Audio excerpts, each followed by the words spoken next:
இந்த நிகழ்ச்சியை பார்த்து கொண்டிருக்கும் நேயர்கள் அனைவருக்கும் புத்தாண்டு வாழ்த்துக்களை தெரிவித்துக் கொள்கிறோம். மேலும் இந்த நிகழ்ச்சிக்கு பெரிய அளவில் ஆதரவு அளித்து நேயர்களுக்கு நன்றியையும் வணக்கத்தையும் தெரிவித்துக் கொள்கிறோம்.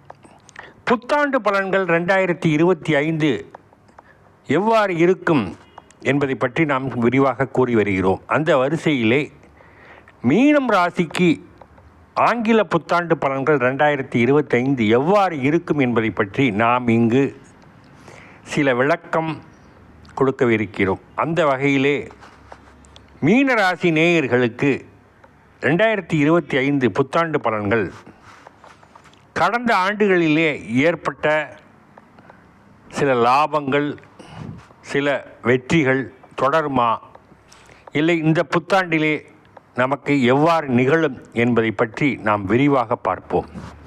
பொதுவாக மீனம் ராசிக்கு இப்பொழுது மார்ச் 29 வரை சனீஸ்வர பகவான் 12 வலம் வருகிறார்.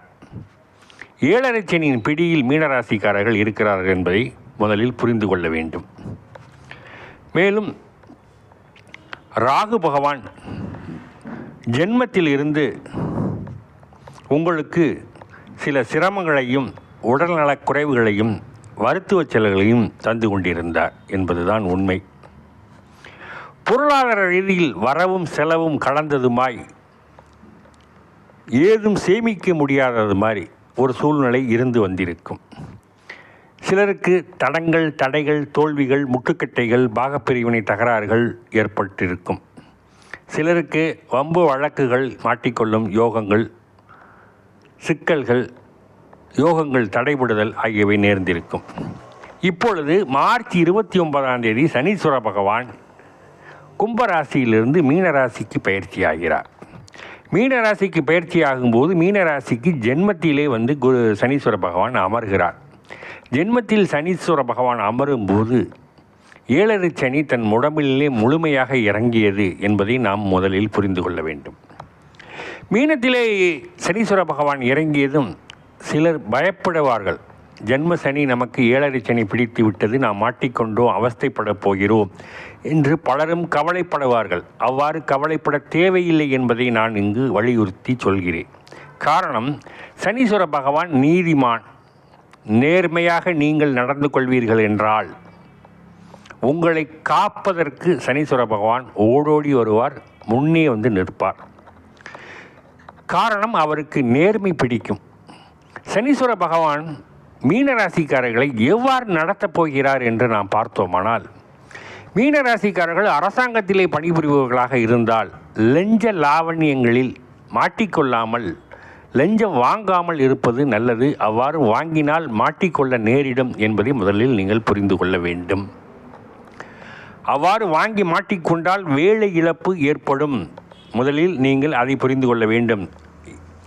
ஏற்கனவே லஞ்சம் வாங்கி கொண்டிருப்பவர்கள் இந்த மீனராசிக்காரர்கள் அவர்களுக்கு இந்த ஆண்டு சனீஸ்வர பகவான் இந்த 2025 அவர்களுக்கு ஒரு தண்டனையை தரக்கூடிய ஆண்டாக மாறிவிடும். அதனால் மிகவும் கவனமாக இருப்பது நல்லது. இது எச்சரிக்கை நோக்கத்துடன் சொல்லுகின்ற வார்த்தை ஒழிய மற்றவர்களை பயமுறுத்தும் நோக்கில் மீனராசிக்காரர்களை சொல்லவில்லை என்பதை நீங்கள் புரிந்து கொள்ள வேண்டும்.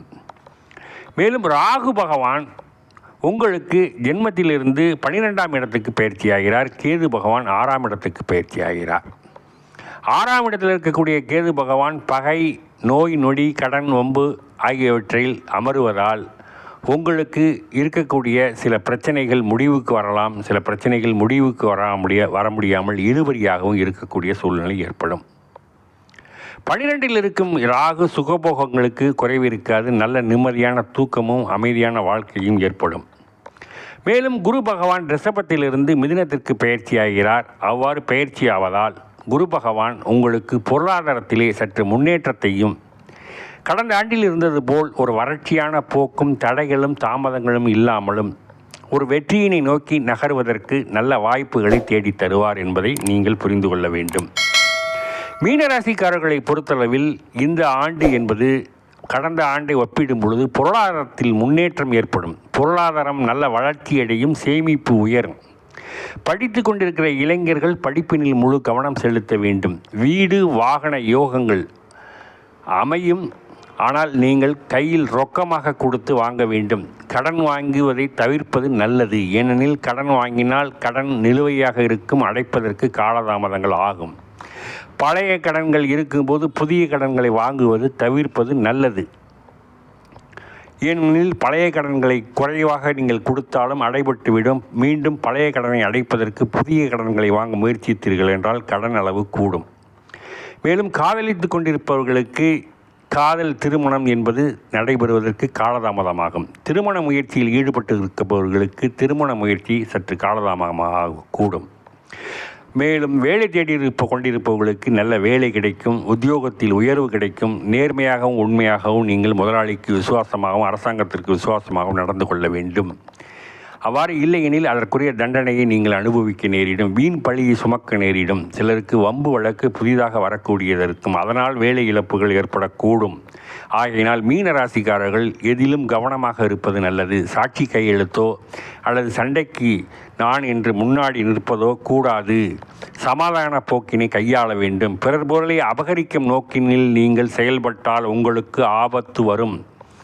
சிலர் பாகப்பிரிவினையினை சுமூகமாக முன்னின்று நடத்த வேண்டும். இல்லையெனில் அதன் மூலம் அவர்களுக்கு பாதிப்பு சனீஸ்வர பகவான் தருவார். ஆகவே மீன ராசிக்காரர்கள் பிறர் பொருளை அபகரிக்காமலும் நேர்மையான வரையில் உழைப்பின் மூலம் சம்பாதித்தால் மீனராசிக்காரர்களுக்கு இந்த சனீஸ்வர பகவான் எந்த கெடுதலையும் செய்ய மாட்டார். இந்த மீனராசிக்காரர்களை பொறுத்தளவில் இந்த பலன்கள் அனைத்தும் பொது பலன்களை. இந்த நிகழ்ச்சியை பார்த்து கொண்டிருக்கிற நேயர்கள் இதுவரைக்கும் சப்ஸ்கிரைப் பண்ணலன்னா தயவு கூர்ந்து சப்ஸ்கிரைப் பண்ணுங்கள். பெல் பட்டனை ப்ரெஸ் பண்ணி ஆல் செலக்ட் பண்ணுங்கள். ஃப்ரெண்ட்ஸுக்கும் உறவினருக்கும் ஷேர் பண்ணுங்கள், லைக் பண்ணுங்கள். மேலும் மீனராசிக்காரர்கள் இந்த சனீஸ்வர பகவானின் அருளை பெறுவதற்கு நேர்மையை உண்மையை கடைபிடித்தால் வெற்றி நிச்சயம்.